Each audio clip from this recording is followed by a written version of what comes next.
Mr. Ostrowski, please share the summary of your novel with the audience. Fallen Angels is about a teenager, Richard Perry. He is a smart African-American and a well-behaved child who graduated from high school in Harlem and can't afford college. He decides to go to the army and gets sent to Vietnam. He is then challenged by the war. There he is fighting long, hot, and tough battles. When Jenkins dies during the team's first patrol, Perry is shaken and scared. After the Lieutenant Carl dies, he starts asking what the purpose of the war is. For what reason people must kill one another. During the war, he gets hurt and must be sent to the hospital. While he is resting, he begins to think that and realize that the scariest things of the war. Then the doctor says he is healthy enough to go back and fight, which he does. Next, he gets back in his unit and finds out that there is a new leader who is racist and is known to put the blacks in harm's way. Finally, they attempt a deadly mission and Richie and Perry are the only ones sent home on the plane. And next to them is their former soldiers in caskets, which they stand tall and salute to other fallen soldiers. Thank you, Mr. Ostrowski. You may deliver your position statement. I strongly believe that this book should be banned because of racism. Racism plays a big role because it teaches kids that blacks are weaker, dumber, and just plain out useless. We all know that this is not true, but how are kids who read this supposed to know? This book is based on facts, and if it describes blacks like that, then children will think that that is not a fact and not an opinion. Also, it includes inappropriate, strong language. It has been proven that when a child hears, reads, or swears, that they increase their emotion. Like when making a mistake, they would overreact and swear. In addition, in this book, innocent Vietnamese children and civilians were tortured and killed. It has been shown that when a child encounters torture, they will react in a less aware way, causing them to essentially not care what happens to the person. In addition, one more reason why I think this book should be banned is the blood and gore. The book uses descriptive language about how someone had their... Thank you, Mr. Ostrowski. Your time is up. Mr. Pacheco, you may now deliver your position statement. Fallen Angels is an informational book that should never be banned and everyone should be able to read it. The First Amendment of the United States Constitution says that everyone has the freedom to read anything they want. It is against to ban books, especially the ones people can learn from, like this book, Fallen Angels. If people don't like the content of the book, they don't have to read it. It doesn't mean they have to stop the people from reading this book that shows the true survival in a war. The book gives some very positive messages that people can model.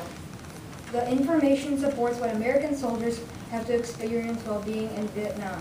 In the 1960s, many people acted much differently than people do now. They didn't watch themselves and they didn't have as many rules.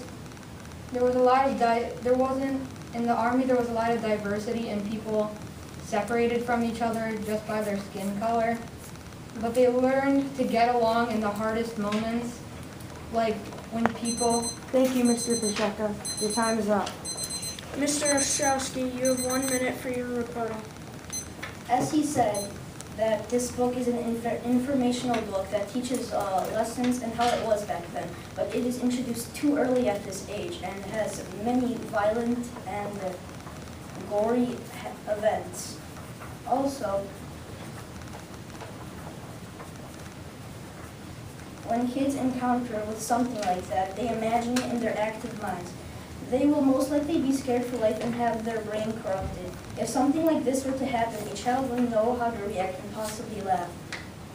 Which means that when somebody would have died or possibly gotten sick or shot, that child may have been around and he wouldn't do anything about it. He would essentially laugh, and that's what this book is promoting.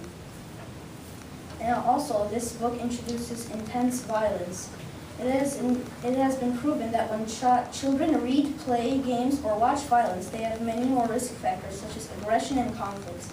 Also, it may corrupt... Thank you, Mr. Ostrowski. Your time is up.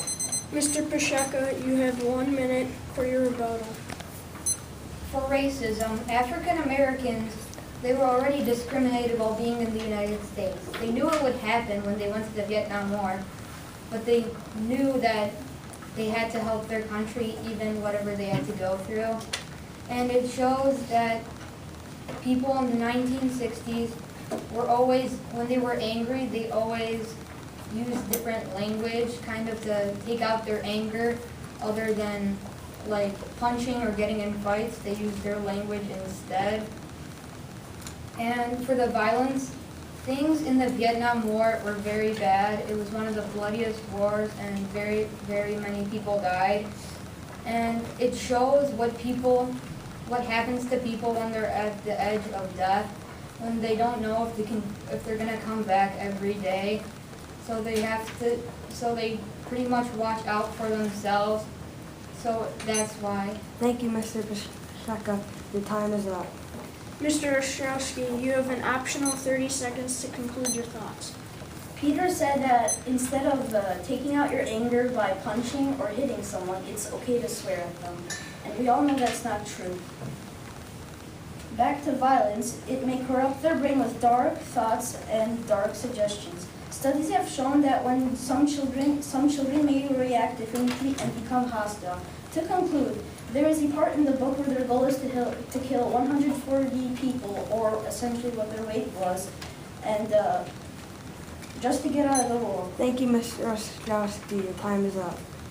Mr. Pacheco, you have an optional 30 seconds to conclude your thoughts. The book is full of realism and intensity, which attracts readers to read more and more, which lets them know what happens in actual war. And it is important that everyone knows what happened at this event, even though maybe if they had to kill innocent Vietnamese, it was just to scare off the Vietnamese army so less Americans would be killed. So that is pretty much. Thank you, Mr. Pacheco. Your time is up. Thank you, Mr. Ostrowski and Mr. Pacheco, for participating.